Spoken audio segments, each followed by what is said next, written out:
Shalom bene data, tubanje kubakira muri kumwe na Evangeliste Valeri guturuka muri Zion Temple. Inge tugiye kuganira ijambo ry'Imana kuri uyu munsi. Ndabakiriye mwese aho muherereye, mwisange mu ijambo ry'Imana. Imana ibahe umugisha. Tugiye kuganira ku ijambo ry'Imana, turaza kugaruka ku ijambo ryitwa ubuntu. Turaza kureba icyo ubuntu buvuga, turaza kureba aho bwavuye ndetse n'ibindi turabivugaho mu mwanya muto.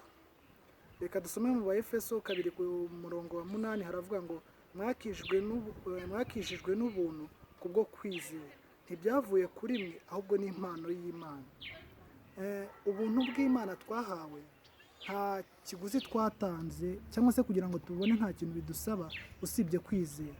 Kwizera Kristo, iyo umwizeye uba winjiye mu mpano y'ubuntu yatanzwe. Ntabwo ubuntu dushobora kubugura, ahubwo ni impano yaturutse ku Mana. Ubwo buntu ninde? Ubuntu ni Kristo. Uvuze ubuntu ntuvuge Kristo, uvuze ubundi tutazi, ariko ubuntu ni Kristo. Mu Bagalatiya igice cya 2 ku murongo wa 16 ajya hatubwira ngo nyamara tumenye yuko umuntu adatsindishirizwa n'imirimo itegetswe n'amategeko, ahubwo umuntu atsindishirizwa no kwizera Kristo. Dore ndetse natwe twizeye Kristo Yesu kugira ngo dutsindishirizwe no kumwizera bitavuye ku mirimo itegetswe n'amategeko, ahubwo ari nta muntu uzatsindishirizwa n'imirimo itegetswe n'amategeko. Iri jambo tubonye hano mu Bagalatiya igice cya 2 ku murongo wa 16 haratwereka yuko umuntu atajya atsindishirizwa n'imirimo. Imirimo ni myiza, imirimo iyo dusomye ijambo ry'Imana ritwereka yuko imirimo ari amakamba tuzayambikwa kandi azaba arutana. Niyo mpamvu abantu bajya bibwira ngo bazi ubuntu bwa Kristo, ariko abantu bakanga gukora imirimo ngo barakijijwe, ngo ubuntu bwabagezeho. Mu ijuru ntabwo tuzaba tureshya. Niyo mpamvu nyuma yo gukizwa, nyuma yo kwizera, tuba hari ikindi dukwiriye gukora, ariyo mirimo myiza, ariyo tuzagororerwa mu ijuru, ariyo makamba. Hano ijambo ry'Imana ryatubwiye ngo ntabwo umuntu atsindishirizwa n'imirimo itegetswe n'amategeko. Ndagira mbabwire bene data turi kumwe aha ngaha, imirimo yose wakora ni myiza, ariko imirimo itarimo Yesu Kristo ingana na zero. Wakora neza, wafasha abantu, kubera yuko kuri wa munsi hari abantu bazaba barakoze neza bafite imirimo, ariko imirimo itari ku rutare, imirimo itubakiye kuri Yesu Kristo, iyo mirimo nta kintu imaze.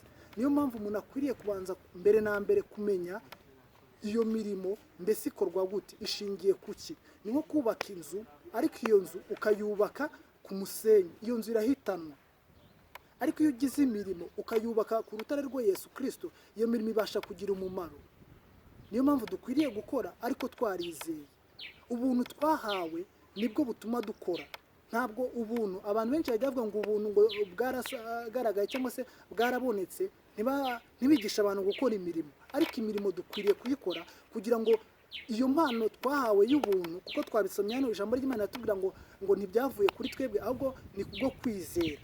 Kuko ubwo twizeye Yesu Kristo tugahabwa iyo mpano ariyo y'ubuntu, ariyo Yesu Kristo, dukwiriye kugira icyo dukora kugira ngo tudatukisha Yesu Kristo uri muri twebwe. Iyo ukoze imirimo mibi witwa ngo wakire Yesu Kristo, uba uri kumutukisha, uba uri gutuma abakizwa badakizwa. Ahubwo imirimo ukwiriye kuyikora, bivuga ngo mukore neza, n'abapagani babahere ko bababone, bitume namwe bo bashaka kumera nkamwe, bahimbaze so mu ijuru. Iyo dukoze imirimo myiza abantu bataramenya Kristo, abantu bataramenya ubuntu twahawe, nabo bituma basobanukirwa, bigatuma nabo bifuza kubaho turi. Niyo mpamvu mbashishikariza bene data kugira ngo ubuntu twahawe mwo kubukoza isoni. Twahawe ubuntu bwa Yesu Kristo. Yego ntabwo dukwiriye gukora ngo nibwo ubuntu busaka, kuko ubuntu nta kintu wabugerekaho, ariko dukwiriye gukora kugira ngo tudatukisha bwa buntu buri muri twebwe, kuko ubuntu buri muri twebwe nibwo Yesu Kristo. Nukora nabi uzaba umutukishije. Murakoze, tuzavuga byinshi, tuzongera tugire ikindi kiganiro. Ndabashimiye, Imana ibahe umugisha.